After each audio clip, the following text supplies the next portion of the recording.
ত্রিপুরা মৎস্যজীবী ইউনিয়নের রাজ্য সম্মেলনকে সামনে রেখে সামাজিক কর্মসূচি নিয়েছে সংগঠন। মঙ্গলবার সংগঠনের তরফে তেলিয়ামুড়ায় হয় রক্তদান শিবির। এদিন তেলিয়ামুড়া সিপিএম মহকুমা অফিসে হয় রক্তদান শিবির। উপস্থিত ছিলেন তপশিলি সমন্বয় সমিতির রাজ্য সভাপতি রতন ভৌমিক, মৎস্যজীবী ইউনিয়নের রাজ্য নেতৃত্ব মনীন্দ্র চন্দ্র দাস, তেলিয়ামুড়া বিভাগীয় নেতৃত্ব।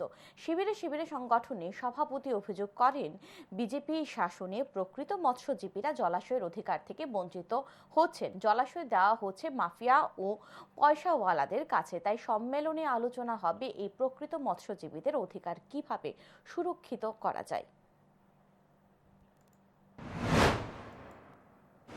আমরা দেখলাম 2018 সালে এখন যারা সরকার চালাচ্ছেন বিজেপি আইপিএফটি মতা, তারাও সমস্ত জলাশয় বিভিন্ন মাফিয়া এবং একটু পয়সার মালিক এরকম লোকদের দিল। প্রকৃত মৎস্যজীবীরা এগুলির অধিকার থেকে বলছেন।